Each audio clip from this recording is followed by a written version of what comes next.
Hey folks, so we're going to do an experiment late in the semester.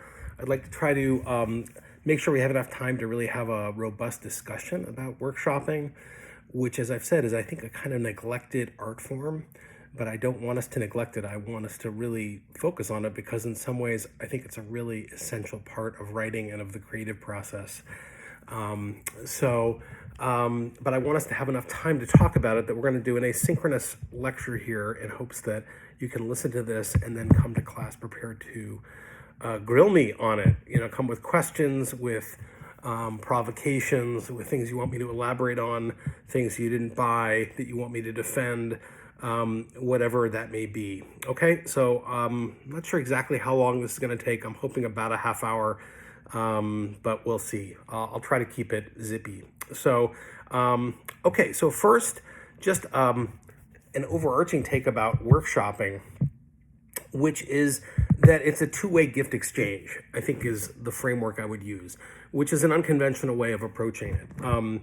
That is to say, to really approach it as a situation in which each partner is giving something to the other, something of value and significance. And in that sense, the idea of a gift exchange, I think, is not inappropriate. So the author is giving the reader, and I'll use those two terms, sort of author and reader.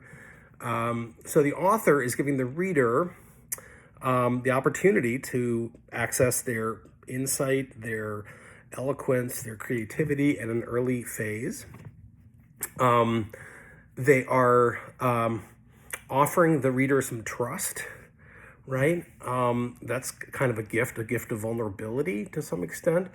And of course, the reader is offering their time, attention, their intellectual labor in sharing what they think about the text. So I do think it's an asymmetrical exchange. The author tends to get more out of it in terms of their immediate objectives than the reader.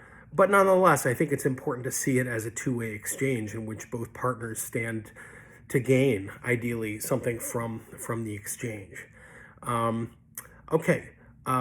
So just to telegraph, I'm going to kind of break my comments down into kind of a bullet point title, and then I'll elaborate a little bit, and I'll actually upload the points to help you with kind of note-taking and just for recollection. So the first point, workshopping is a two-way gift exchange.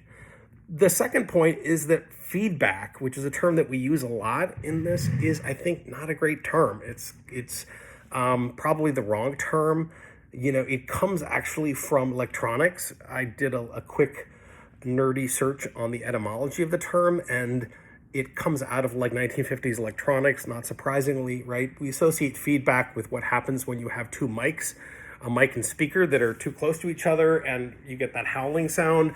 It's just not a pleasant term, and it also just makes it very linear, right? Where it's like, the person, the reader in this case, just handing something by way of response to the author, and it's just kind of it's just very flat. It has kind of annoying connotations. I think we're probably stuck with it, but I would want us to maybe think with some other terms. And I really think of workshopping as alchemy. And by alchemy, I refer to kind of, the medieval science of transmuting metals into things of greater value.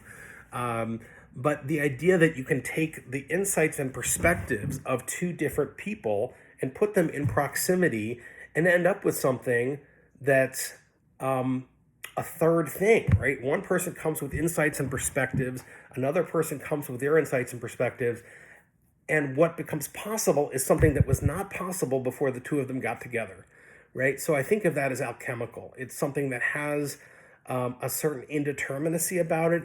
I think there's something kind of magical about it. So I think the fact that alchemy referred to a kind of magical science, I think makes sense.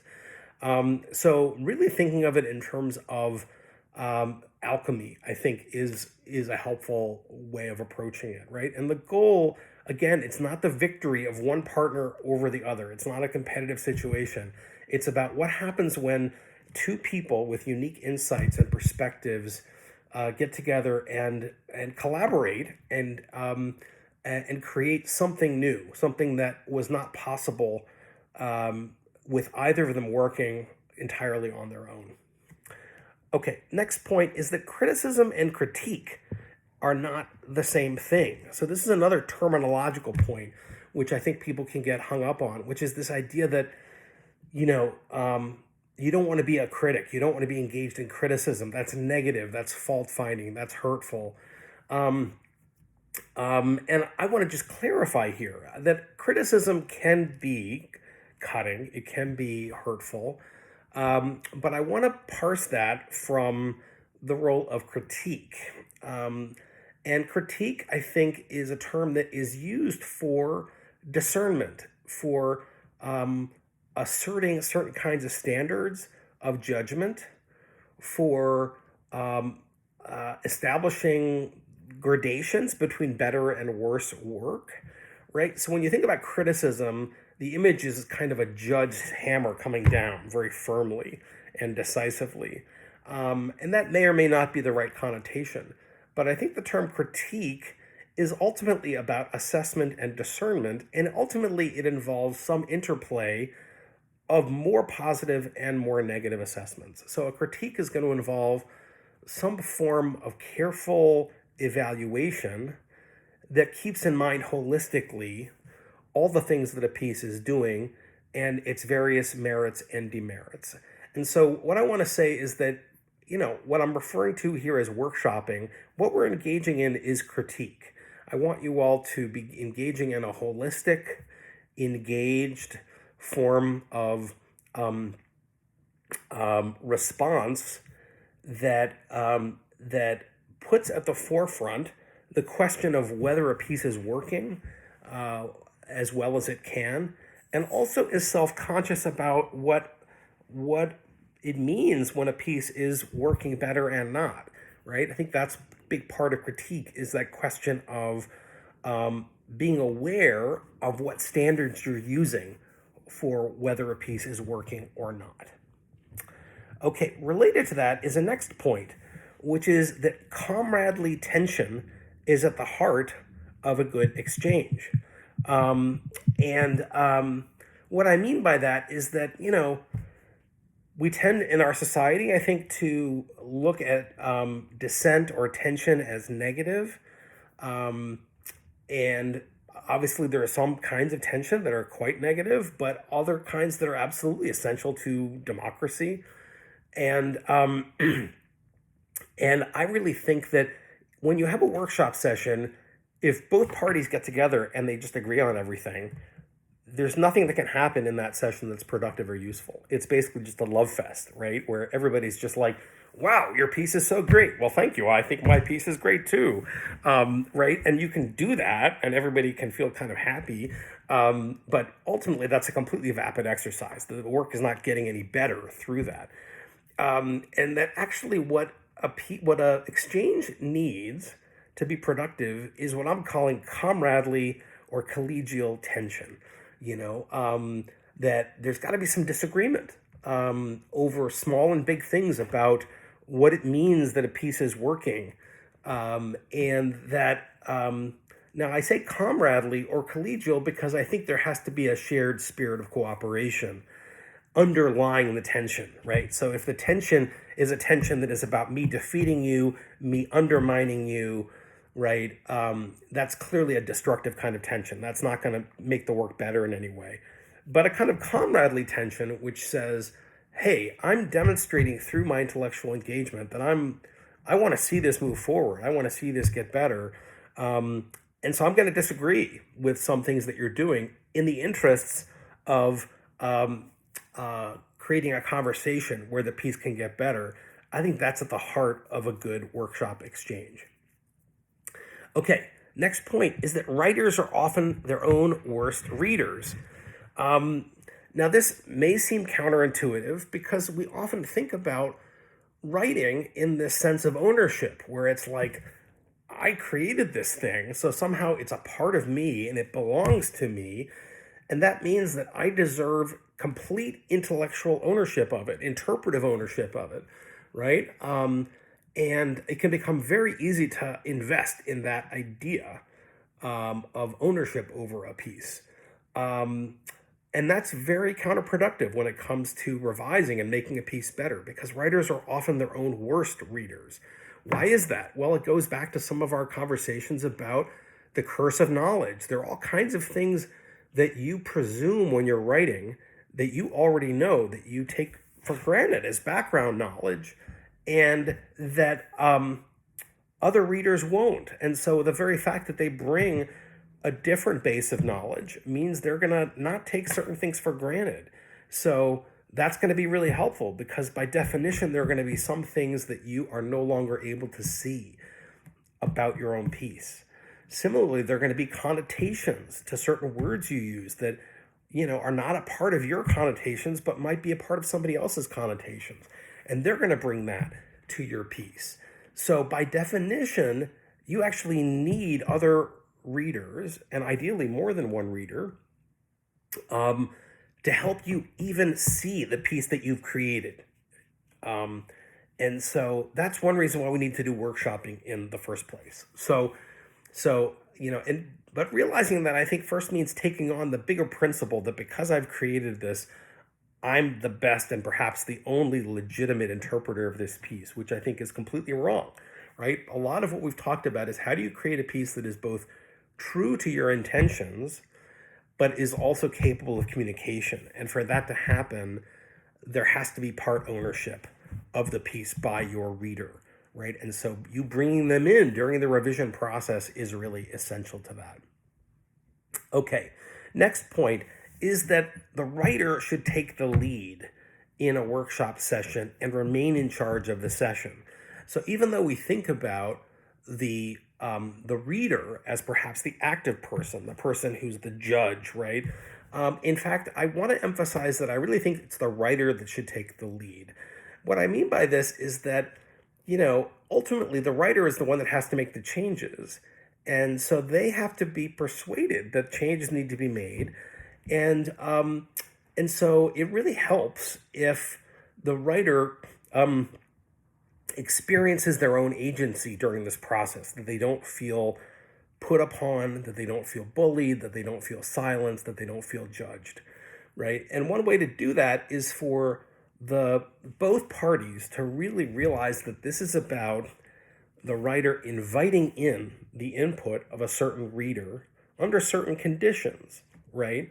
And then the writer, in a way, taking the responsibility for maintaining those conditions, and then we'll talk about the reader as well. One way I think that this can operate is for a session to begin with the writer contextualizing the piece, right?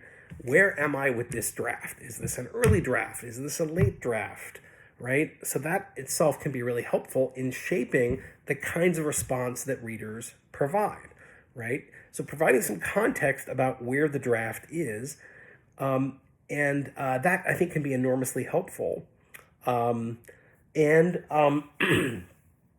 of contextualizing, maybe some of the goals of what the piece were in ways that allow the reader to shape their response in a way that will be most useful and communicate most successfully vis-a-vis the writer's own aspirations, right? So one of the things you want to try to avoid here is for the reader to come out strong and to say, here are the 10 things you need to do, and I'm going to rattle them off. And then the author's saying, well, okay, yeah, thanks for that, but 7 of those are already on my list. Those are things I already know I need to do, right? It would be much more helpful if the author starts off saying, okay, here's where I am in my thinking, and here are the things that I know I need to do. So let's take those off the table, or maybe we can talk about how I'm going to implement those. But these are things that are already on my mind, right? And then the reader responds by perhaps going on the things that they thought were issues that were not a part of the author's list, right? Things that didn't appear salient or important to the author that the reader thinks are important. And then they can circle back to the things that both of them agree are important and talk about how to implement those, right? But that really allows the author to remain in charge of their own workshop session, which I think is really important in terms of the larger emotional dynamics of a workshop session, which is that the writer who is making themselves more vulnerable not feel bullied or pressured, right? And one way to do that is to just allow them to really feel like they're in charge of the session. Okay, I'm going to turn now to some advice that I want to give to writers, and I've got about 9 points.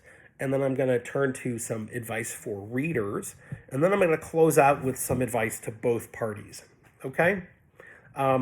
So real quick, advice for writers. Okay, first, a workshop session is not about feeling good about yourself. It's about the work getting better. Maybe this sounds obvious, maybe it's not. It's very easy to go into a workshop session feeling like I'm going to be heard, I'm going to be recognized. The person I'm giving this to is going to let me know how much they appreciate me as a writer and my insights. And so whatever insecurities I faced when I sat down to write this, I'm just going to get lots of warmth and appreciation. That's ultimately not something that you have a right to in a workshop session. And if you're in the best state of mind, it's something you probably don't need, right? So I think it's important that a workshop session be about the work getting better. That isn't always going to feel great. And sometimes it feels really crappy. And knowing that that's going to be the case can help you ahead of time, because you won't be blindsided by it. You just go in saying, okay, there's going to be some part of my ego that might be a little bruised by this. But I think just, when that happens, setting your mind back to the question of, is this helping the work get better, right? So if you have a moment during a workshop session where you have oh shit, I'm feeling like crap about myself as a person, as a writer, as whatever, just taking a breath and then resetting your focus around, is this useful in terms of making this particular text, which is different from me, better, right?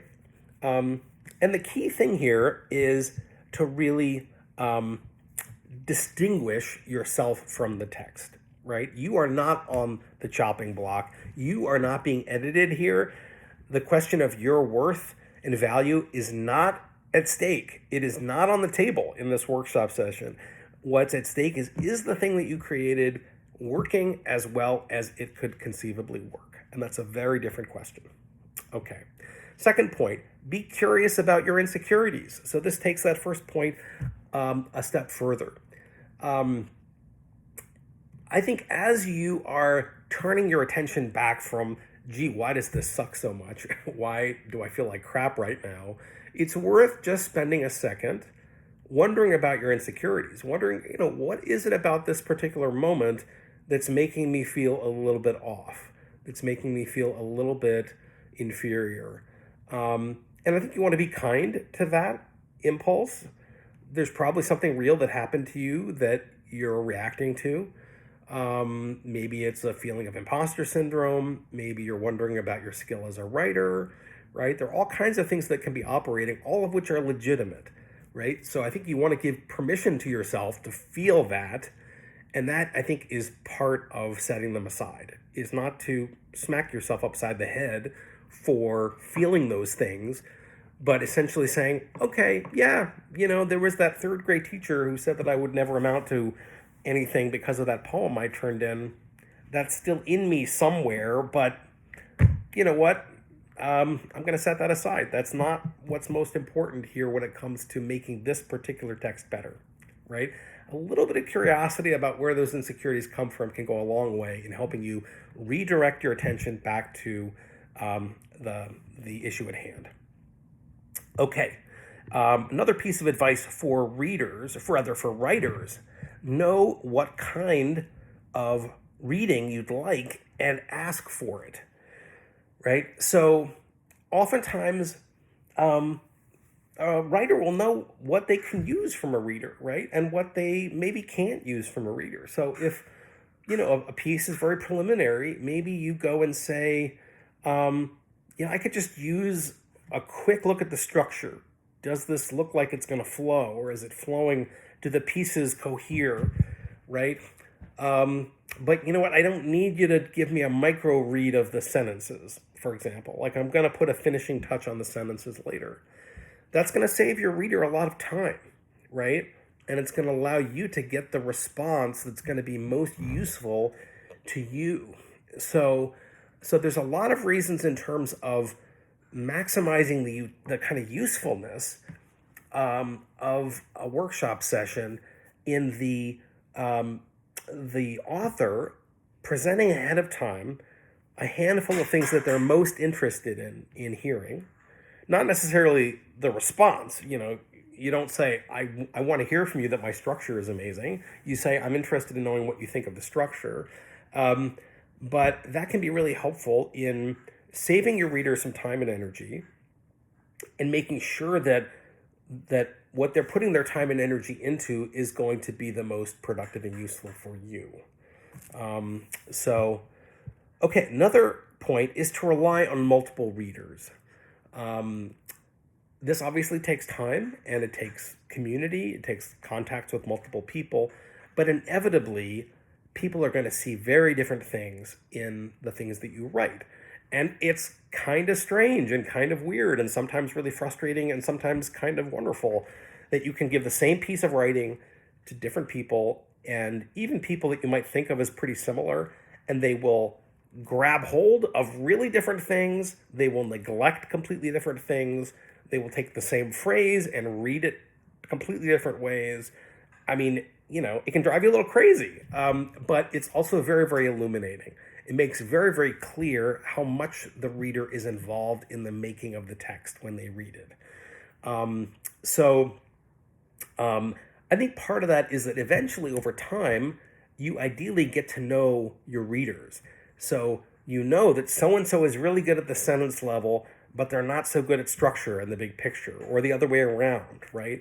Somebody's, really good at description, but they're maybe not that good at voice, something like that. And by having multiple readers, you, in a way, can allow, you can be grateful for each of them to be themselves and to do their thing. And you're not expecting or asking them to do what they're not equipped to do by virtue of the kind of reader they are, right? But nonetheless, you're able to get a critical feedback from people because you need to hear about all those things, right? You need to hear about, are all those things working in your text? But you're going to be very unlikely to get that from any one person, just because nobody is that skilled, and each of us only has a limited number of perspectives. So that's something that you want to, really try, if, time permitting and energy permitting, to have multiple people read your text and get back to you. Okay. Okay. Next point is that you don't have to take every note, every comment on board. Now, this is maybe obvious, right? That people are going to give you their comments, and it's not it's not beholden on you that you take these points and do what they want.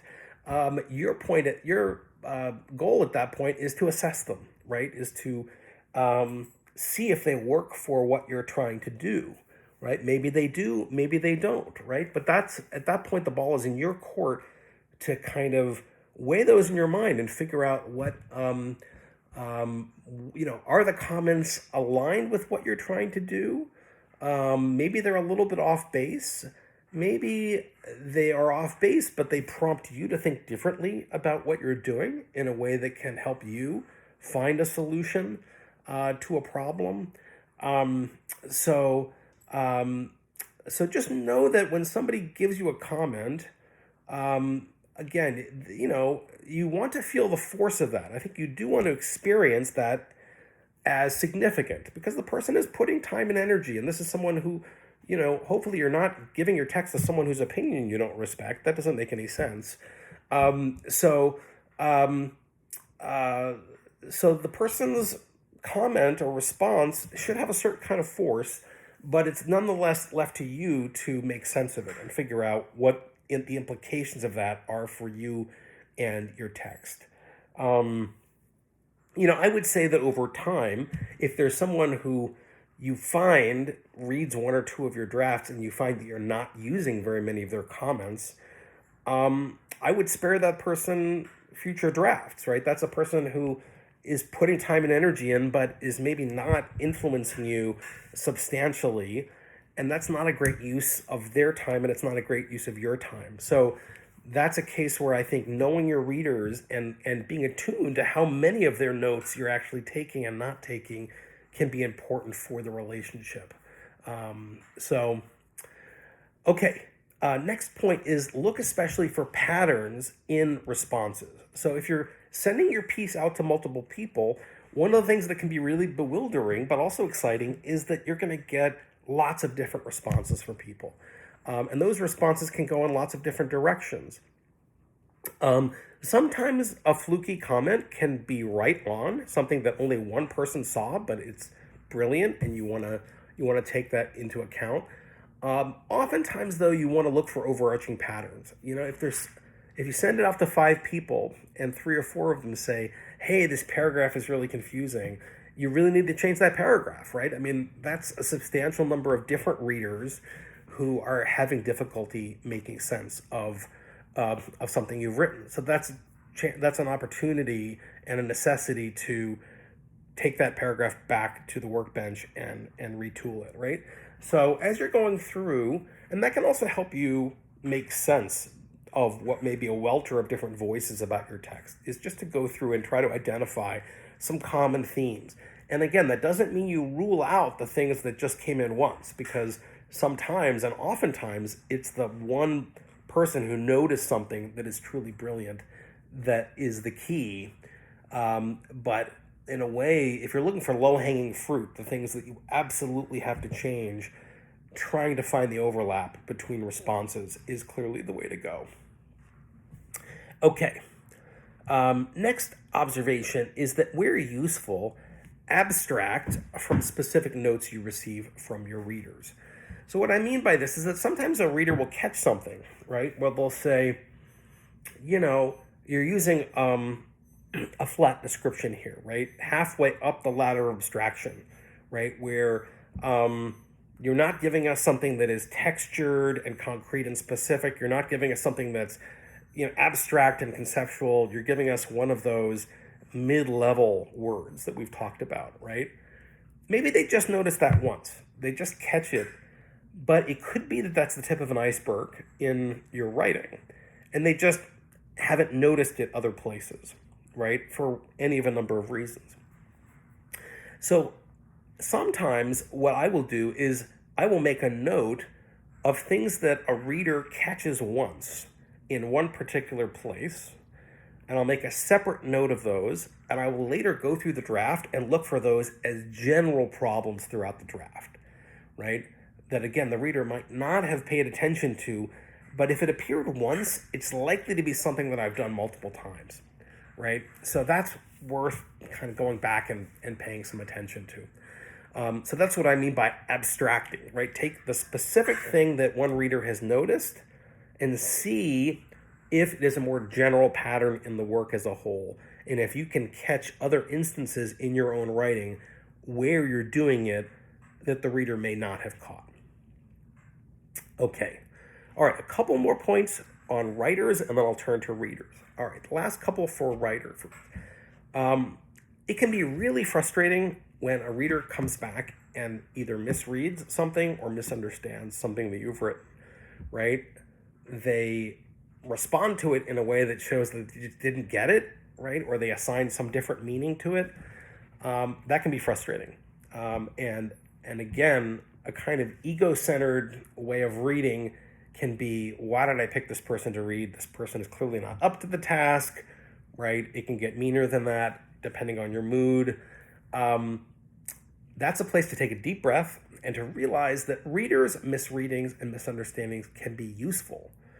Why? Because often it's kind of on you, right? The fact that you wrote something a certain way may have prompted a certain kind of misreading. It may have led them down a certain path interpretively that you could have been clearer on, and kind of guided them more successfully to the meanings that you intended. So, now there are really egregious misreadings where the person is lazy or not very bright. I mean, that can happen. So if that's the case, then there may not be much that you need to do to the text. But if the person is reading in good faith, reading energetically, and is a bright and intelligent person, there's a good chance that their misreading is the result of something that you did in the text and that you can clarify, and that is going to be a general pattern of misreading. That's, I think, the key, right? The moment where you say this reader is clearly an idiot is a moment where you're singularizing that reading. That's a way to protect yourself. I don't have to do anything here. This person is just an idiot, right? But the better move is to say, this person was trying hard, and they didn't get it. And I wonder, is there something that I did that would have made a difference, right? So misreadings can be useful. They can be your friend. So when somebody comes back with a comment that misreads something, take a good look at it and see if there's something you can do on your end of things to clarify. Okay, final thing for writers before we turn to readers is be grateful and show your gratitude to the person who has done the reading for you. This is a commitment of time, energy, intellectual labor, and insight. And the reader doesn't get a huge amount out of it. I mean, we'll talk a little bit about, some of the things that the reader does get out of it, but ultimately, the author stands to benefit much more from this exchange. And so I think it's really important that even if it didn't feel great emotionally, especially, if you didn't get your ego sort of fluffed up, you need to remind yourself that you owe the reader their thanks. It doesn't need to be effusive, which can be unseemly if it goes overboard, but a kind of heartfelt thank you for your time and insight. And most of all, a promise that you will do the same for them, right? So I think reciprocity is the most important demonstration of gratitude, that this whole exchange be embedded in a culture of reciprocity. Okay? All right, so that's the final thing for writers. Now, turning to readers, okay, handful of insights for readers. One is that readers are often better at noticing a problem than solving it, right? So again, if we think about the criticism model, it's the model of this is wrong and this is what you need to do to fix it, right? So this is the problem and I'm going to solve it. That's usually not the ideal way for a reader to reply. Now, sometimes readers can come up with a solution that's a great solution. And writers shouldn't dispense with that. But ultimately, readers are often better at noticing a problem than solving it. So sort of saying, like, this kind of isn't working. I'm not, my sense is that this is not quite working, and here's maybe some reasons why. But leaving it to the author to ultimately solve the problem. I find that combination often works far more surprisingly than and commonly than the model where the reader diagnoses the problem and finds the solution and the fix. So related to that, as a second point, which is that responses are often better than edits. So when we think about an edit, it's again like it says this and it should say that. That's classic edit. And there are situations where, a reader can helpfully make an edit that will just fix a problem in a way that's not very complex or controversial. But oftentimes, it's much better to have a response, which is to say, this passage landed on me this way, right? When I read this passage, this is what it got me thinking about. When I read this, I was a little confused. I had trouble making sense of what you were trying to do here. This passage brought this image to mind, but it clashed with this phrase, which brings this image to mind. right? All of those sentences are not edits. They're actually responses, right? They're I statements about me as a reader and my perceptions of the piece. And um, and those are often the things that writers find most helpful, right? Because that's the moment where you as a reader are opening up your subjectivity to the writer, right? You're giving them the window into your perceptions, right? Which allows them to then think about the kind of choices that they can make that will help connect with you and communicate with you. Um, and that's often the best process because it allows the author to then come up with a solution that is organic to what they're trying to do, right? Oftentimes, what happens, I think, is when a reader comes in with an edit, is that it's clunky because it does not fit, it doesn't go with the weave of the text itself, because the reader doesn't really have a deep understanding of the weave of the text, and the author does, right? And so they can be the one to find the solution once the reader has stated their response, right? And it may not be the response that the author intended, right? So, okay, next point is that to be useful, a reader's responses need to be based on specifics, and they need to be based on evidence. So it's not helpful to say, this passage just gave me the heebie-jeebies, right? Or just like, this passage kind of weirded me out, or I was confused. Like, you need to be very specific about the passage and the language, right? I didn't know what you meant by this word, right? This passage threw me for a loop, right? So you want to give people things that are actionable and things that where they actually know where to go in the text to make the change. And so to do that, you want to give them specifics, and you want those to be evidence-based. You need to give them specific words that they've written that are the reference point, right? Rather than kind of general passages or the general aura of a text. Okay, another point is that when you do offer edits or suggestions, right, where you're like, instead of this, how about this? When you do that, offer multiple options, offer alternatives. This seems like a small thing, but I think it's actually huge, is that when I get a response from someone and it's like, instead of this word, use this word, it feels like a judgment. It feels like an all or nothing, right? And again, it's often not a word that is in the weave of what I'm trying to do in the text. So it's not that helpful. But if they give me 3 or 4 as alternatives, it invites my imagination as a writer to think about, first of all, to assess those, and maybe there's one of those that really works. But even more, perhaps, it invites me to spin off 5, 6, and 7, right? To come up with my own list, right? And in that, maybe I come up with the right fix, right? So I think one of the ways that you can be most helpful when you do present an alternative is to give multiple alternatives. Keep things plural because it keeps things more open, right? And it invites a conversation, which is ultimately all this is about. Okay. All right, a next point, and maybe this is an obvious one, but it's one that's easy to overlook, is that it's your job as a reader to elaborate on what is working well in the piece and why, as well as what could work better. So again, because we think of this in terms of criticism, we can think of it in terms of the negative.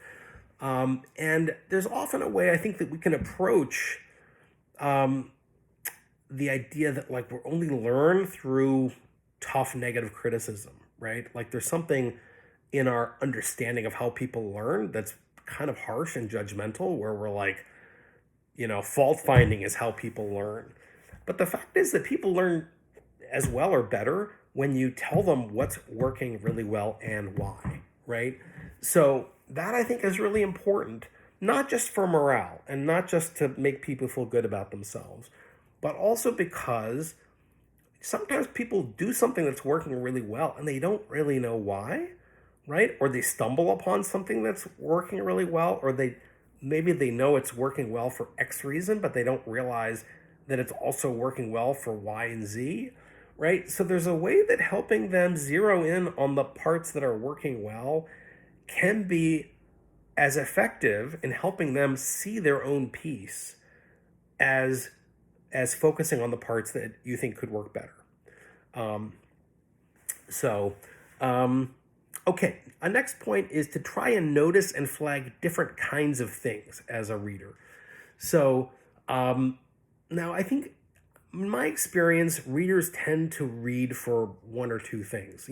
Very few people are good at reading big picture and reading micro at the same time. People tend to read to their strengths, right? So that's what they're going to focus on, and that's one reason for going to multiple readers. But to the extent that you can, as a reader, it can be most helpful for an author if you read for different things. And oftentimes that can involve multiple reading sessions where you sit down with a text and you say, I'm going to read for flow. I'm going to read for structure. Does this hold my attention? Do I know where I am in the text? And you go through and you read for structure, right? And then you go back a day later when you started to kind of forget the text and you say, I'm going to reread it for detail or for sentences, right? And you give it a slower read, right? Where you're reading at the micro level, right? It's very hard to read all of that in one read where you're keeping all those things in play. So I think one of the solutions here is just to give yourself time to do multiple readings, even a few hours apart, again, where you just get a little bit more of a fresh read so that you can approach it and give your author insights with respect to different dimensions of the piece. Okay, just a couple of more points, and then I'll turn to some closing remarks aimed at both reader and author.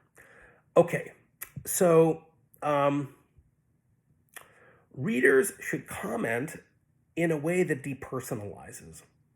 And this is like really small stuff, but it can be very easy in a workshop session to say things like, here you do this, and here you do that. I wish you had done this. And on some level, that's probably harmless. But I think given how sensitive we can all be, and maybe justifiably so in sharing our work, I think it can be really helpful to make some small verbal shifts where you just refer to the text. Here the essay does this. I wondered if the essay could do that, right? It just objectifies the text. It kind of externalizes it from the author. It kind of puts the text between the two of you, right? So that it's clear that the two of you have this common project, which is to work on this third thing that is not a part of either of you. It is not, I think using some of that depersonalizing vocabulary, as nitpicky as it seems, can be really helpful. I think particularly if emotions are high or if somebody is sensitive, it just takes the temperature down a couple of notches potentially.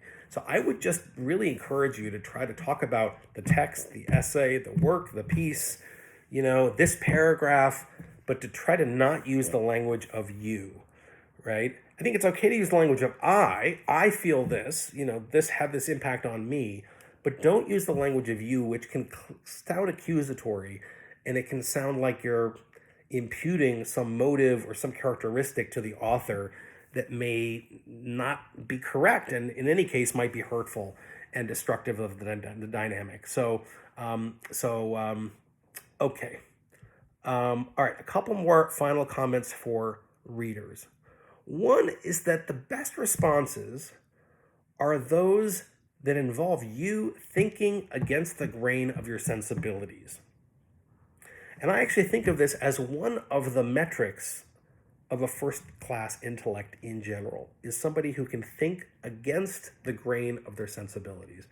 Now, what do I mean by that? We all have certain sensibilities that are pretty deeply felt about the world, about who we are, certain emotions that we're comfortable with, that we're not comfortable with, that kind of gather in making up a big part of our selfhood. And We may know and be in contact with that selfhood. Maybe we're not, right? And for most of us, we think out of those sensibilities all the time, and we don't ask very many questions about them. And this is a case where we're not really thinking, we're just kind of reacting to things in ways that confirm our sensibilities.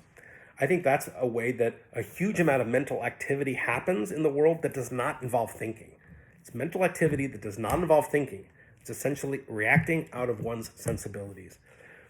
A good critic is somebody who makes the extra effort to think against their sensibilities.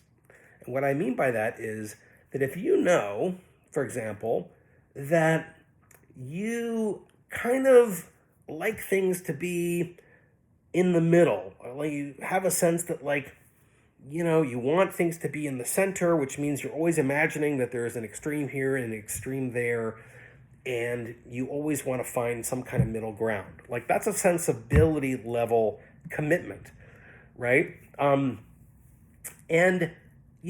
maybe the person that you're reading their text has a case where there is a centrally staked out position in the issue that's not legitimate, right? That's just not sustainable. And your sensibilities are going to really want to root for that person who is staking out that middle position, because that's just how you're set up, right?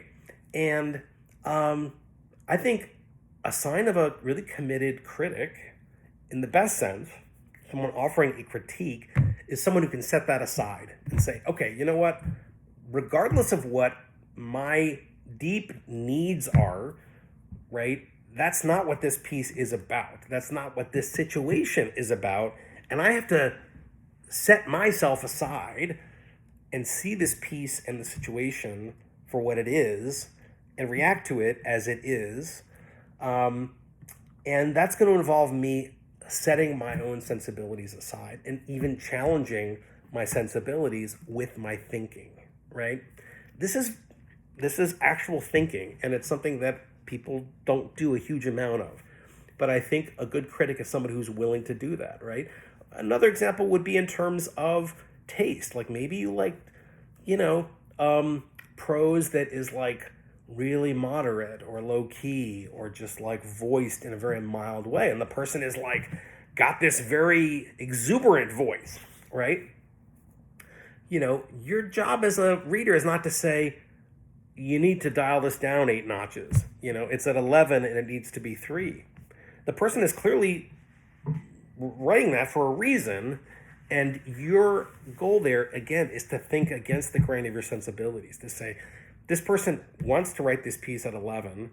Maybe they're not going to communicate to somebody like me, but my goal is to help them write the piece that they want to write, not write the piece that I would write about whatever they're writing about, okay? So I think that's a really important general point about both reading and workshopping, but also about thinking in life more generally. Okay. Finally, it's your job as a reader to encourage the writer as well as respond and critique to what they're writing. Now, again, what I don't mean here is that you have to tell them that the piece is great. I think that, that's not a part of your responsibilities. It is your responsibility to tell them where it's working. And it's not your job to make them feel like a great person. That's their responsibility to figure out their self-worth. But the fact of the matter is that if you offer criticism that is in some ways insulting or destructive, even if the advice is good, even if your responses are sharp and accurate, you will actually be disabling the writer from making the changes that your exchange ostensibly was trying to encourage, right? So that's really counterproductive. So I feel like any comment that you offer should do whatever you can to convey, I know you can do this, and I want to see you do this. Now, you don't want to necessarily say that in words because it can come across as condescending, right? It's hierarchical. I mean, it's maybe something that a professor can say to a student, but because it's already a power relationship, right? I'm supposed to be an authority over this. But between peers, you probably want to be careful unless the person seems to be in need of strong encouragement. And then, a real strong rhetorical commitment to encouraging them can be really valuable. Otherwise, I think it's something that you want to be in the subtext of your comments, in your enthusiasm, in your positivity of tone, even when you're offering some tough comments.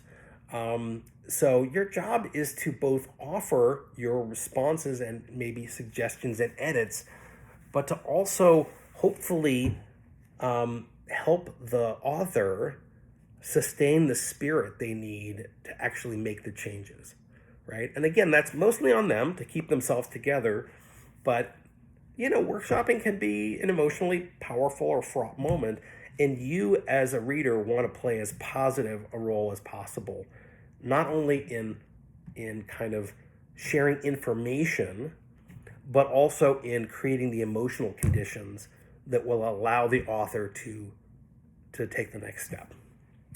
Okay. Few final comments for both writer and reader. Okay. So a good workshop session is about topics and themes and not just about the text itself. So you do want to focus on how the text is working, the mechanics of it at different scales. But, if the conversation takes on the reader's perceptions or preconceptions about the issues that the author is talking about, that's potentially really interesting. That's maybe something that the author can work with or should be working with. So, so that's something that, it's worth allowing a certain kind of shaggy pattern of the conversation where if the reader wants to talk about, hey, this really reminded me of this thing I read, within limits, maybe that's something that's worth following up, because that's something that maybe could introduce some information that the author could use. So, okay, second point is keep tabs on the process, the tone, and the mood of the exchange, and keep tabs on them. That I think a good workshop session is one where occasionally, the reader will say something like, is this helpful? Should I continue along this line of inquiry? And then the reader can say, yeah, this is great, keep going. Or, I kind of know this, or I'm not quite there yet. Can we turn back to this other point, right? So that kind of process talk about where are we in this? Is this helpful? Can be very important in keeping the lines of communication open, make sure that everybody is staying as open as possible in an exchange where barriers can go up, right? And so I think that kind of ongoing process talk, asking for clarification, right? If somebody says something that, you weren't quite sure what it meant and maybe it was a little hurtful or potentially hurtful, asking for clarification as a way of making sure that you can move forward positively. I think those kind of things are a sign of a really successful workshop. And it's one that ultimately, is necessary to build trust over time. If you end up going back to this person for comments, one of the ways that you'll know that that's going to be fruitful is that process talk. Is this person, willing to engage in a back and forth with you and to talk with you about how that is going and whether it's being fruitful and productive. Okay.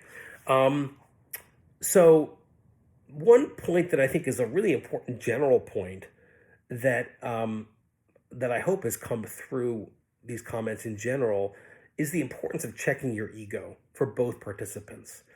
It's very easy when you're the writer to become defensive, to feel like this is you on the paper and not something that you've created, to feel like it's your identity and self-worth that's being judged, right? And again, there's taking a breath and redirecting yourself to the question of making the text better, I think is really important. And that really involves just checking your ego, like, putting your sense of self-worth somewhere else. It doesn't need to be in this particular exchange, right? The other side is that for readers, check your ego is also important. Reading can be a power trip, right? Where somebody's like, you've got the evaluative criteria. Someone is asking for your insights. You get to potentially pronounce on their text. And depending on where you are with yourself and your insecurities and your security, weird things can come out. And you may say things that are harmful because of your own ego stuff. So I think it's also really important to just check where you are when you offer a comment. Is this comment, sometimes it can be envy. Maybe you're envying a writer that you're thinking is really good. Gee, I wish I'd written that. And so your comment comes out a little snarky, right? And that's envy, which is all about your own insecurity, about your own ability, right? There are all kinds of reasons why one's ego can kind of peek out and make itself present in comments. And so I think one of the secrets of being a good commentator is to make sure that when you offer a comment, it's offered in a spirit of groundedness with respect to yourself and generosity with respect to the other person. And if you can't do that, then it's best to withhold your comments. It's best to actually, hold back and say, I'm not really prepared to read this right now. Because the chance that you'll do more harm than good is substantial if you're not grounded in yourself and able to approach the whole act of commenting, including commenting critically, with a spirit of generosity. Okay, beware of certainties. Sometimes a reader will come out and just be like, I just know that this needs to, and the same with authors where you're like, I am just sure. And there are moments where, you want to be strong in your opinions, but I often think that certainty is symptomatic of a certain kind of insecurity. It's a failure to be grounded enough to explore and to be open to possibilities.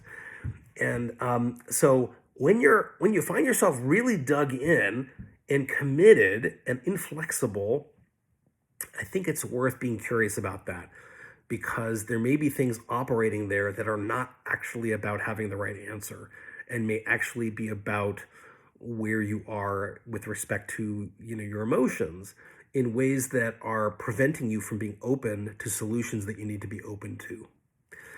Okay, beware case-making responses. What I mean here is that it's easy for a reader to essentially start a piece and maybe the first 3 or 4 comments they hit are kind of critical or negative, and then that gets them in a certain mind frame, right, where they're just like, this piece sucks. And then they're just going to find evidence to support that preconception. That's what I mean by case making. At that point, they've got, a line, and they're trying to find evidence that supports that line of inquiry. That is not going to be helpful to you as a reader, as a writer, rather.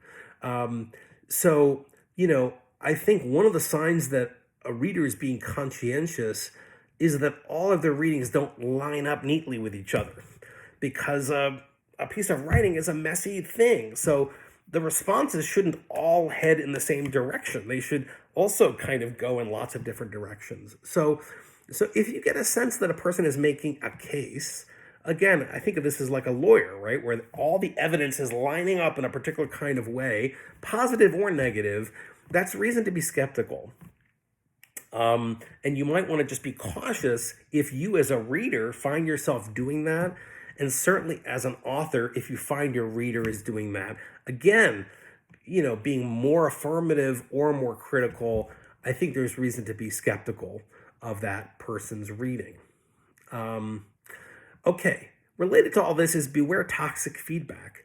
Unfortunately, you want to be open to the idea that a reader is going to be generous and grounded and supportive and insightful, but unfortunately, a lot of the stuff that comes out of workshop sessions is a lot about people acting out their own insecurities, their own vulnerabilities, their own power trips, their own desires to control other people's texts, their own desires to deal with the fact that they can't compose what they want to compose. There's all kinds of crazy shit that comes out. And that can be really toxic. And I think you as an author need to be aware of that as a possibility. You absolutely have the right to call a reader on it in real time and to try to stop them from doing it. Certainly, if the person consistently does this or even does it, once severely, it's completely within your right to just not come back to this person for another read. One thing that I found over time is it can be quite hard to detect a toxic reading, in part because sometimes the readings are insightful, right? But they just come with this extra something that doesn't need to be there, right? Like an extra, just like shiv goes into your ribs about something about your writing, and you're just like, why? Why did that have to be in there? And that's something to be careful of, because oftentimes people, might have some good insights, but they come with a lot of negative tonalities or expressions that can be discouraging, and it's just not worth it. Like, it's one of those things where you have to ask yourself at a certain point, like, is this person's insights worth the demotivation that I get hanging out with them? And in my experience, the answer is that you can usually find writerly wisdom from somebody else who's not going to be an asshole and who's going to be on your side. And those are the best people to approach. Okay, a couple of final comments. The best workshop sessions are not about judging and defending. So again, it's not this kind of antagonistic adversarial culture where one person is making charges and the other person is defending. It's more like playing. I really think of it as like more equivalent to people tossing a ball back and forth, right? And the ball is the text. And you're just playing with it to see how can you make it better, right? How is it working? What is the text doing? And I think the best workshop sessions are lively, and playful. And, and again, as in a game, it doesn't mean that there isn't tension or disagreement, right? There's tension at the heart of most games, even if they're not competitive. And so the very fact that there are two discrete people interacting is going to introduce a certain amount of productive tension, and that can be playful. And ideally, there's a kind of playful sensibility that will indicate that both people are approaching the encounter in this grounded and generous kind of way. Okay, a couple of final points. One is that workshopping is an essential technique in countering the culture of speed, the cult of speed in writing and in scholarship. We live at a time when we're just all supposed to be producing, generating things, very, very rapidly, issuing deliverables, tweeting, getting followers, satisfying what our followers want online, right? All this kind of stuff. And it's all about maximizing speed and minimizing thinking, right? And this feeds metrics and algorithms and social media companies, but it really starves our collective thinking capacity. And I really think, to the extent that workshopping is deliberative, it's dialogic, and it's slow, right? You have to have somebody read your thing, then you have to sit down and talk about it or exchange drafts, and then you have to sit and revise and think about what you're going to do with those comments. And all of that means that you're doing a lot more thinking, and it's going to slow the process down. And the slowness is not the point. The point is to get better work and to invest that work with the pride of craftsmanship and to imprint it with your own individual sensibility, and to have that work serve the social functions and social needs that you want it to. And those are all things I think that are really hurt by the cult of speed, which is also a cult of superficiality and ephemerality. Things that are produced very quickly often vanish very, very quickly. So I think, again, we tend to think about feedback as this thing that's offhanded, but I think it's actually central in terms of cultivating a culture that is capable of this kind of deep creativity. And it's creativity that is not individualistic. It's one that individuals matter in, but ultimately it's rooted in dialogue and community. And that leads me to my final point, which is that workshopping is about mutual education. I started by saying that workshopping is a gift exchange, which I think it is, But another way to think about it is that each of you is teaching the other. You're teaching the other person about your individual sensibilities. You're teaching the other person about how language works. You're teaching the other person about different ways about thinking about texts and what counts as an effective text or a less effective text, right? So in the best workshop sessions, if part of what they are is a playful session of exchange, the other thing is I think it's like the world's smallest, most intensive classroom in which both of you are teacher and both of you are student, and you're coming together over a common text to teach each other about the best ways to read and revise that text. All right, so this went on way longer than I thought, and I'm really glad to bring it to a close because that way I can stop looking at myself on my iPad, which is driving me a little bit nuts. So I hope this is useful. I'm going to sign off here, and I will field questions, comments, critiques on Wednesday when we meet in class. All right, see you then.